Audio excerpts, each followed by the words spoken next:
সংসদীয় আসনের সীমানা পুনর্নির্ধারণে আপিলের উপর দ্বিতীয় দিনের শুনানি অনুষ্ঠিত হয়েছে। এদিন বাগেরহাটের 4টি আসনই বহাল রাখার দাবি জানিয়েছেন স্থানীয় জনপ্রতিনিধিরা।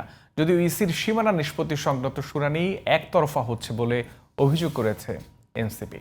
বিস্তারিত জানাচ্ছেন শাহরিয়ার বাঁধন। ত্রয়োদশ জাতীয় সংসদ নির্বাচন সামনে রেখে সংসদীয় আসনের সীমানা পুনর্নির্ধারণের লক্ষ্যে জমা হওয়া আবেদনের উপর দ্বিতীয় দিনের শুনানি অনুষ্ঠিত হয়েছে সোমবার। আগারগাঁওয়ের নির্বাচন ভবনে এদিন শুনানি হয় সাতক্ষীরা, যশোর, বাগেরহাট, ঝালকাঠি, বরগুনা, পিরোজপুর, চট্টগ্রাম, রাঙামাটি এবং বান্দরবনের কয়েকটি আসনের ওপর। শুনানি শেষে আসনগুলোর সীমানা নিয়ে দাবি ও আপত্তির বিষয়ে মতামত তুলে ধরেন আইনজীবী, রাজনীতিবিদ ও স্থানীয় জনতা। প্রথম দাবি হলো যে 40 বছর যাবত যে 5টি সিট ছিল, কেন সে 5টি থাকবে না?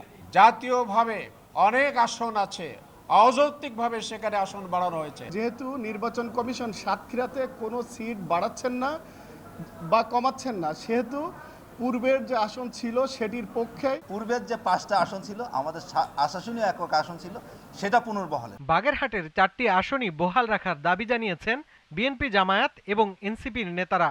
আইনে ওনারা এই 4টাকে 3টা করছে, সেই আইন ইটসেলফ ওনারা আইনের বিরোধিতা করেছে।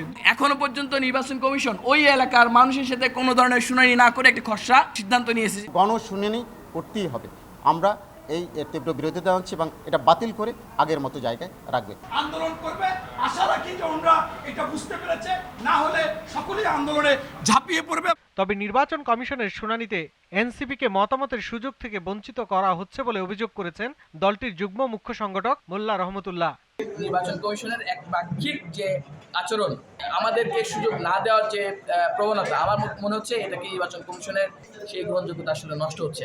4 দিনব্যাপী শুনানি চলবে 27 আগস্ট পর্যন্ত। দাবি আবেদন নিষ্পত্তি করে চূড়ান্ত সীমানা প্রকাশ করবে নির্বাচন কমিশন। শাহরিয়ার বাঁধন, জিটিভি নিউজ, ঢাকা।